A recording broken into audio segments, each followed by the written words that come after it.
My dear brothers and sisters, this is not what we intend to achieve.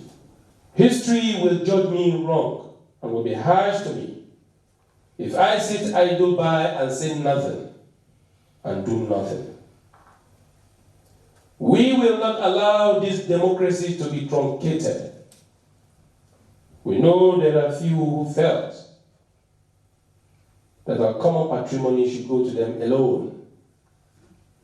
And if that should not happen, they are ready to end Nigeria. We will not allow them that opportunity. We will not allow the bitter past and unkind history to repeat itself. 1966 is a bitter history. We will not allow it to repeat itself again in Nigeria. We will not allow this uprising, legitimate demand, to snowball into crisis, where we will face a situation of anarchy and invite men in the uniform to take over. We will not allow that. And I invite those are the lovers of Nigeria to come together and streamline our demands and support this government, because President Muhammadu Buhari loves all of us. The Nigerian youths. I was very proud to speak up last week in support of a protest to end police brutality in our country. No doubt the defunct Special Anti-Robbery Squad, otherwise known as SAS, had caused so many pains to so many Nigerians. It had allowed its image to become so battered by the crudeness of a percentage few in its rank that urgent and total overhaul was needed. Your agitation was therefore justifiable, and I did not hesitate to identify with you.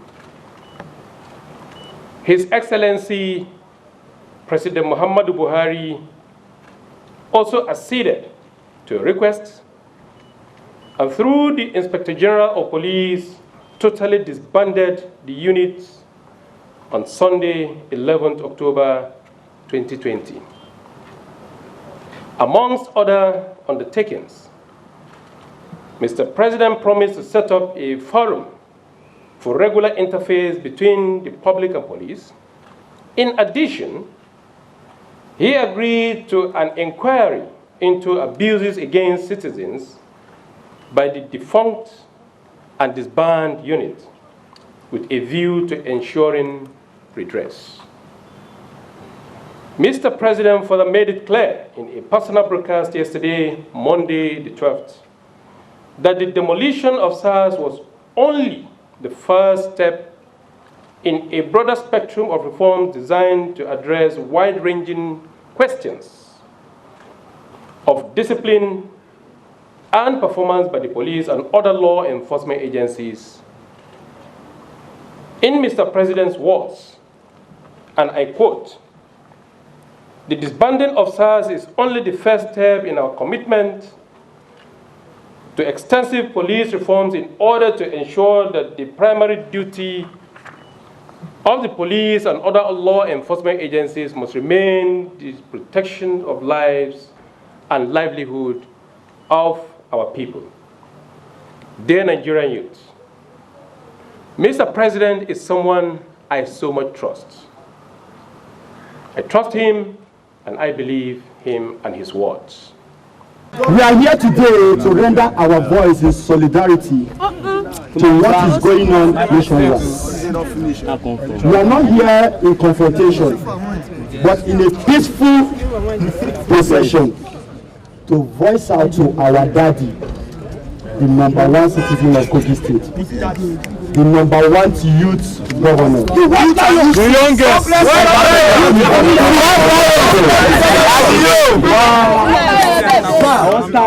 We want to thank you for your support so far since this movement started. #1, you gave us the chance.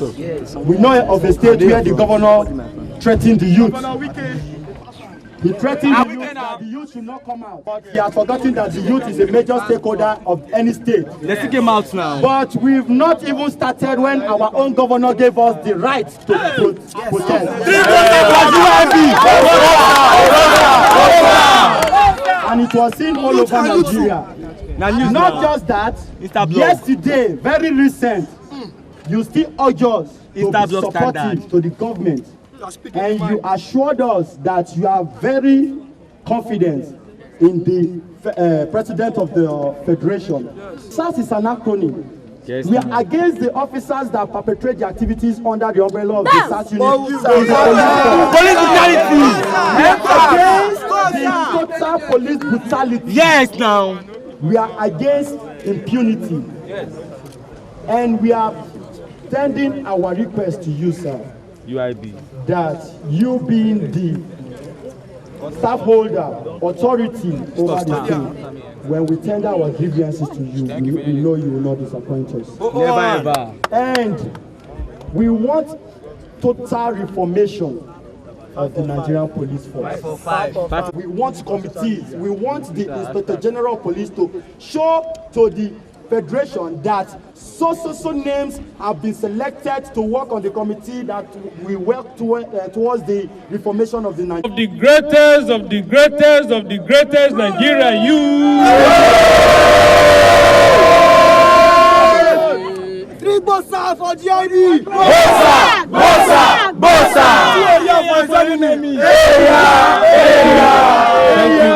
Thank you very much. That Kogi youths, as represented here today, because you are just the representative of the whole youth of Kogi State. Yes, sir. And you are equally speaking for the whole youth of Nigeria. Yes, sir. I am happy that you have conducted yourselves in an orderly manner, peaceful manner, and you have articulated your points. Yahaya Bello. I am equally pleased and happy that you have recognized that one of your own is in position of authority today, which is my humble self that is addressing you today. I am equally happy that you recognized that I am the first governor in Nigeria that lent his voice to your agitation, your demand, and your protest.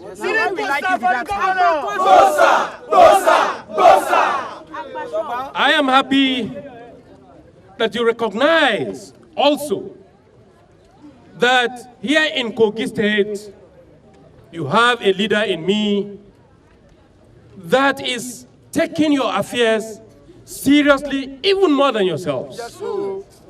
Because ever since this agitation even was about to be started, I spoke on your behalf. I came out so proactively, not only speak on your behalf, but acted on your behalf. And that is why you could see that every law enforcement agents and agencies in Kogi State are even conducting themselves in an orderly manner more than everywhere or any other place you could find in Nigeria. And you could see that that is the reason why acts of crimes and criminality in Kogi State are far less and reduced than any other part of this country. You gave me that platform to be able to speak on your behalf. You provided that enabling environment for me to be able to govern and administer this enclave to the glory of God and to the benefit of yourselves and ourselves and our children yet unborn. Therefore, I want you to simply just listen to me. It's a simple message.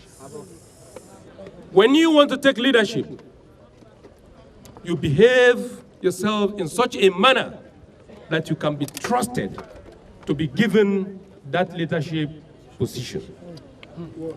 If you don't, nobody will ever take you seriously. And because we, the youths of this country, wants leadership role, wants to be involved in politics, want to be part of governance, of which, even here, you could see my deputy governor, you could see my chief of staff, you can see the woman, the girl behind me, not a woman, the girl behind me. You can see the woman as our SSG. You can see even the recent appointment of Edogo, Anthony Edogo, in my cabinet, made up of youths. You could see that because you provide about that platform, and I take that responsibility very seriously, we are doing our best to ensure that calmness, peace and tranquility, orderliness, security prevail in our dear state. My dear brothers and sisters, I want this message to resonate. This is a spontaneous reaction to brutality of police, not only police, but other law enforcement agencies in this country.